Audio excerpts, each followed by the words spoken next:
네, 조금 더 자세한 상황을 임지봉 서강대학교 법학전문대학원 교수, 법조팀 여도영 기자와 함께 이야기 나눠보겠습니다. 네, 여 기자, 먼저 이번 탄핵 심판 여러모로 기록을 남겼는데요. 정리를 좀 해주시죠.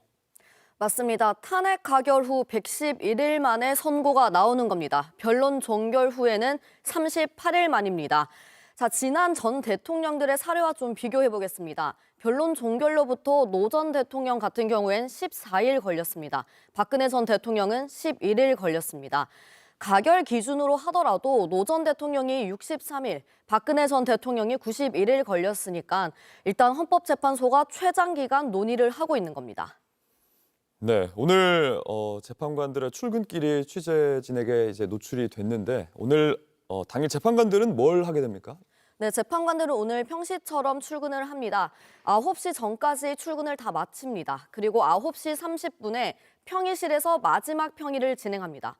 사실상 최종 결정문은 이미 나온 상황입니다. 지금 오늘 모여서 하는 건 마지막으로 표현 같은 것들을 좀 점검하게 되는데 중요한 건 서명도 선고 전에는 하지 않습니다.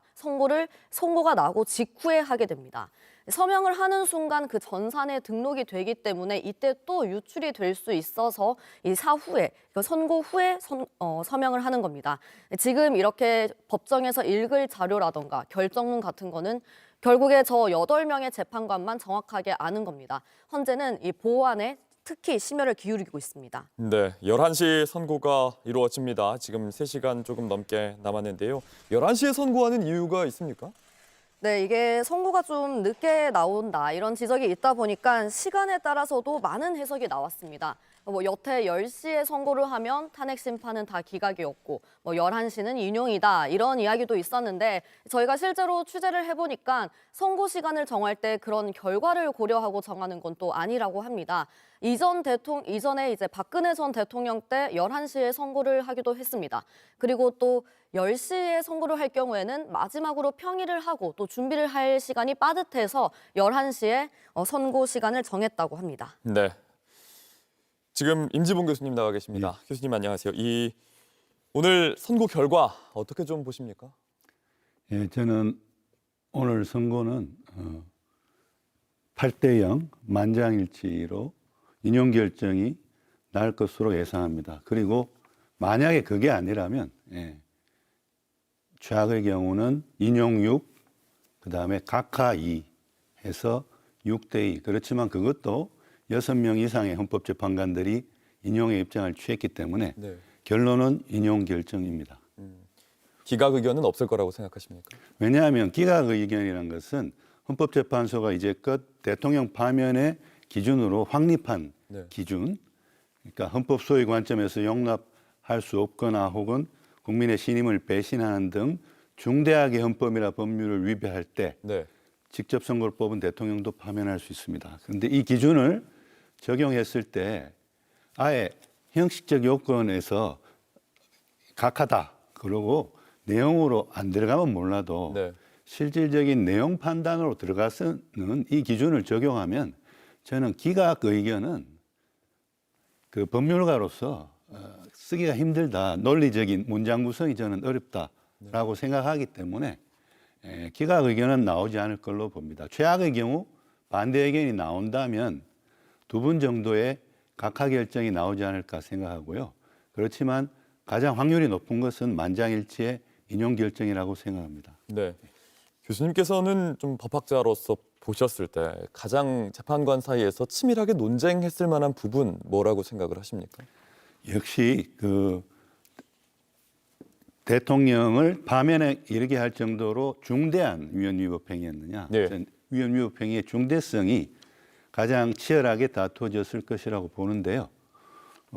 왜냐하면 노무현 대통령 때도 그랬고 박근혜 대통령 때도 그랬고 자, 대통령을 탄핵하려면 중대하게 헌법이나 법률을 위배해야 하는데 두 대통령 다 헌법, 법률 위배가 각각 있었어요. 네. 그런데 두 분의 운명은 반대였잖아요. 노무현 대통령은 헌법, 법률 위반 행위는 했지만 그것이 대통령을 파면하게 할 정도로 중대한 위헌위법 행위는 없었기 때문에 네. 기각이 된 거고 네. 박근혜 대통령은 중대한 위헌위법 행위가 있었다고 판단했기 때문에 인용이 된 겁니다. 그런데 중요한 것은 이 중대성의 기준으로 헌재가 스스로 두 가지 기준을 제시했습니다. 네. 두 가지 기준 중에 어느 하나라도 충족하면 중대성이 인정돼서 파면되는 건데요.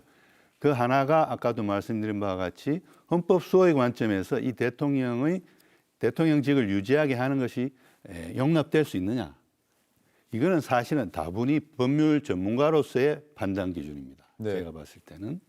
그리고 두 번째는 국민의 신임을 그 대통령이 배신해서 국정을 담당할 자격을 상실했느냐. 네. 이 부분은 사실은 국민의 여론도 어느 정도 참조해야 됩니다. 왜냐하면 절대 다수의 국민이 이제 대통령 탄핵에 찬성한다면 그것은 이제 절대 다수의 국민이 대통령에게 선거를 통해서 부여한 신임을 배신당했다고 생각하는 경우일 수가 있지 않습니까? 네.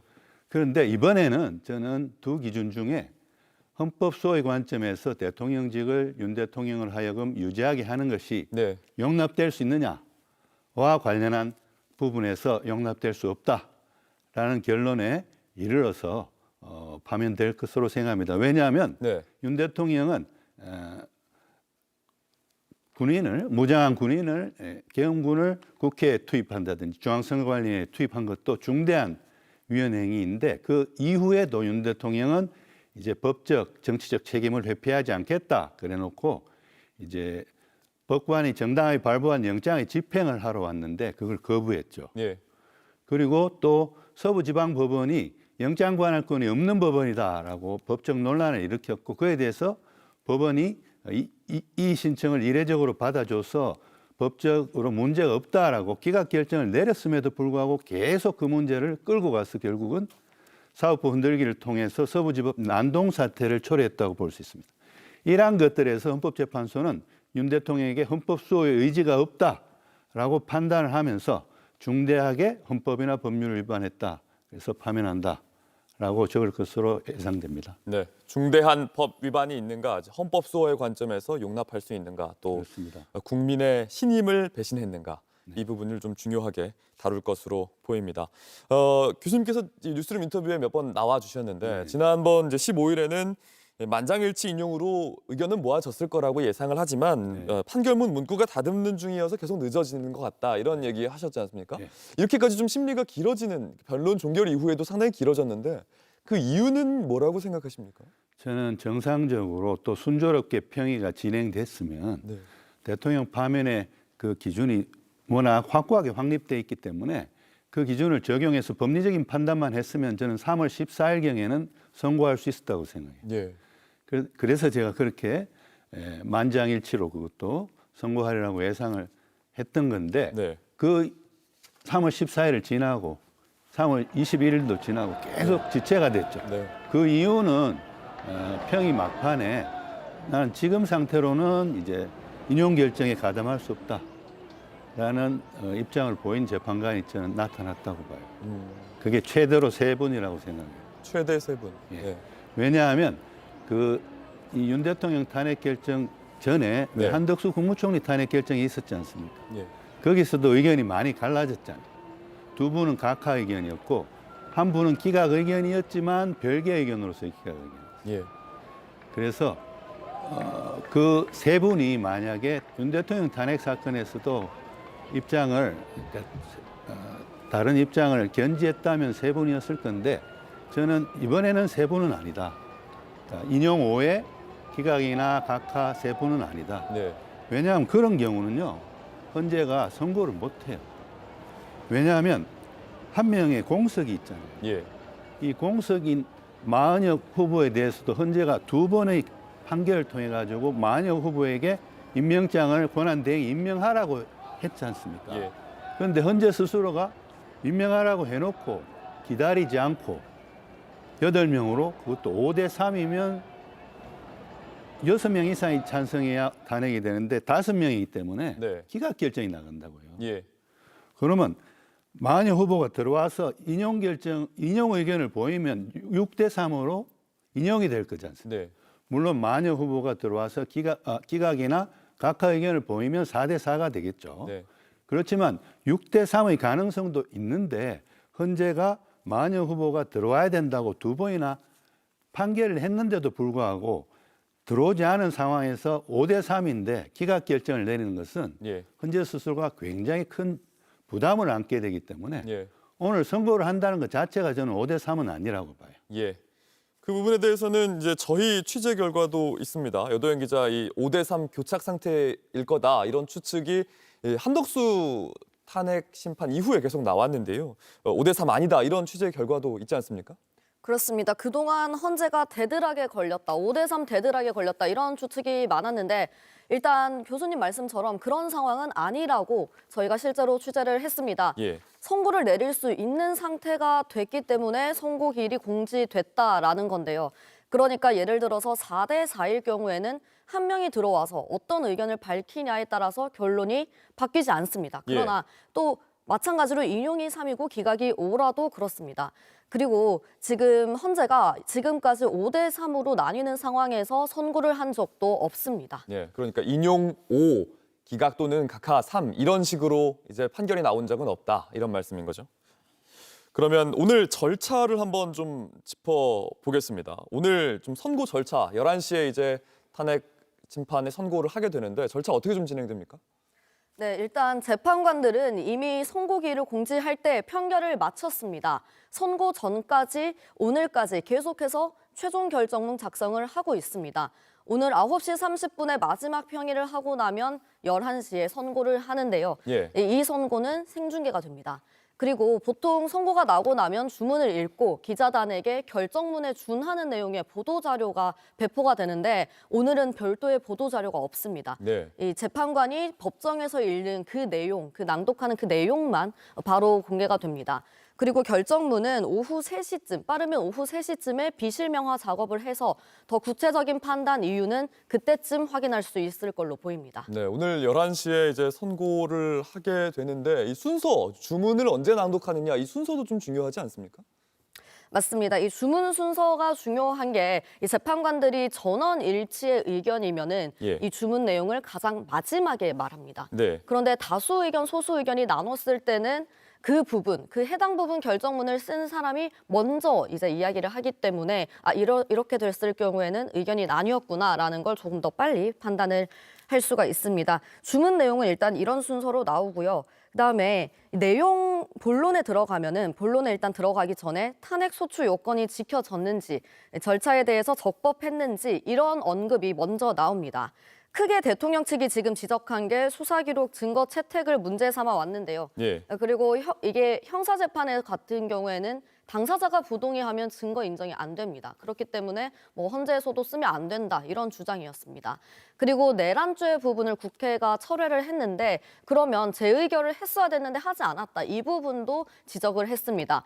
헌재는 먼저 이 부분에 대해서 판단을 하고 문제가 없다라고 하면 이 탄핵 소추가 됐던 핵심 쟁점 5가지에 대해서 구체적인 판단 이유를 밝히게 됩니다. 마지막으로는 이 파면에 이를 정도로 중대한 법 위반이 있었는지도 같이 판단하게 됩니다. 네. 교수님, 이 주문 순서 저희가 이야기를 나눴는데 네. 지금 아까 보신 이제 그래픽을 보면 이 전원 일치 의견일 경우에는 선고 요지를 다 말하고 주문을 말한다. 이거는 박근혜 전 대통령 탄핵 심판을 참고해 볼 수 있을 것 같고 또 의견이 나뉘면 이제 주문을 이야기하고 선고를 얘기한다. 이거는 한덕수 총리의 탄핵 때 이런 순서로 진행을 했는데요. 네. 혹시 이번에는 좀 어떻게 저희가 예상을 해볼 수 있을까요? 이번에는 대통령 탄핵이기 때문에 주문부터 읽지 않으리라고 저는 확신합니다. 예. 그러니까 아무리 반대 의견이 있다 하더라도 결정 이유를 찬찬히 읽고 나서 네. 주문을 읽을 거라고 보고요. 예. 그다음에 만약에 반대 의견이 있다면 반대 의견은 그 반대 의견을 취한 재판관 중에 연장자가 최선임자가 읽습니다. 예. 그리고 별개 의견은 혹은 보충 의견은 따로 읽지도 않아요. 네. 그런 그런 식으로 진행될 거라고 보고요. 방금 이제 기자님께서 말씀하신 거는 헌법이나 법률에 규정이 있는 게 아니라 헌법재판소에서 저도 뭐 한 3년 정도 헌법연구위원으로 교수를 하면서 겸직을 해보니까 네. 그 안에 이제 연구관들이 이렇게 그야말로 어떻게 보면 매뉴얼 같은 걸 만들었어요. 그게 네. 헌법재판 실무제요라는 책인데요. 거기 보면 그런 식으로 일반적으로 이렇게 반대 의견이 있을 때는 주문부터 읽고 그 다음에 결정 이유를 있게 하고 만장일치일 경우에는 이제 이유를 읽고 주문을 읽는다. 그런데 예를 들어서 저 통합진보당 해산 결정에서도 네. 반대 의견이 김희수 재판관의 반대 의견이 있었지만 이유부터 읽고 그 다음에 반대 의견 한 명 있다는 걸 밝히고 네.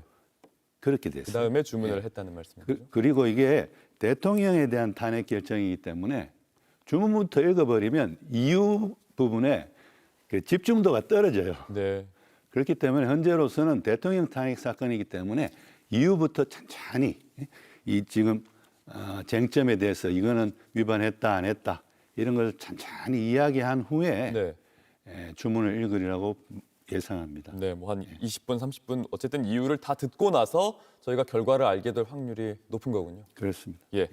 지금 뭐 재판관들의 반대 의견은 없을 거라고 예측을 하셨지만 네. 개별 의견 같은 경우에는 있을 수도 있다 이런 말씀도 하셨는데 만약 있다면 어떤 개별 의견이 나올 수가 있습니까? 그러니까 반대 의견이 있고 혼동하지 마셔야 될 게 예. 별개 의견 혹은 보충 의견이 또 따로 있어요. 네. 반대 의견이라는 것은 결론이 인용이 아닌 거예요. 그러니까 기각이나 각하인 거고 별개 의견이라는 것은 혹은 또 보충 의견이라는 것은 결론이 인용으로 같아요. 네. 그런데 그 결론에 이르는 이유가 다수 의견과 좀 다를 때 네. 별도로 이제 별개 의견이나 혹은 보충 의견을 냅니다. 예. 그러니까 별개 의견이나 보충 의견이 나가는 경우는 이제 만장일치 인용 결정이 나왔을 때고요. 네. 그다음에 반대 의견이 나가는 경우는 저는 아무래도 각하 결정으로 반대 의견이 나가지 않을까 생각합니다. 그 이유는 아까도 말씀드렸지만 네. 그 형식적인 요건을 이제 갖추지 못해서 이건 내용으로 들어갈 필요도 없다라는 결정이 각하 의견인데요. 네. 그런 각하 의견은 나올 수 있지만 실질적인 내용 판단으로 들어가서 너무나도 명백한 그러한 중대한 위헌 위법 행위가 있느냐를 예. 따지고 들어갔을 때 그게 중대한 위헌 위법 행위가 없다. 윤 대통령에게 헌법 수호의 의지가 있다. 그래서 헌법 수호의 관점에서 윤 대통령을 파면할 정도는 아니다라고 판단하기는 힘들 거라고 봅니다. 예. 그래서 저는 반대 의견이 있을 수도 있다. 그렇지만 그거는 각하 의견일 거다고 생각하고요. 그다음에 만장일치의 결정이 내려진다면 제 예상대로 내려진다면 그때는 별개 의견은 있을 수 있다고 생각해요. 별개 의견이나 보충 의견은 분명히 있을 수 있다고 생각해요. 네. 그러니까 헌법이나 법률 이게 5가지 쟁점을 놓고 보면서 이게 위배했다 안 했다라고 판단할 때 네. 특정 이제 쟁점에 대해서 위헌 위법 여부를 판단하는데 의견이 갈릴 수가 있다는 거죠. 그렇지만 위헌 위법 중에 하나라도 있으면 중대성 판단으로 넘어가면 되는 거예요. 네. 그렇기 때문에 결론은 인용으로 같지만 어떤 쟁점에 대해서 이거는 헌법 위반이다 아니다 혹은 법률 위반이다 아니다의 면에서 의견이 갈릴 수 있기 때문에 그 별개 의견이나 보충 의견은 만장일치의 인용 결정 하에서도 나올 수 있다고 생각합니다.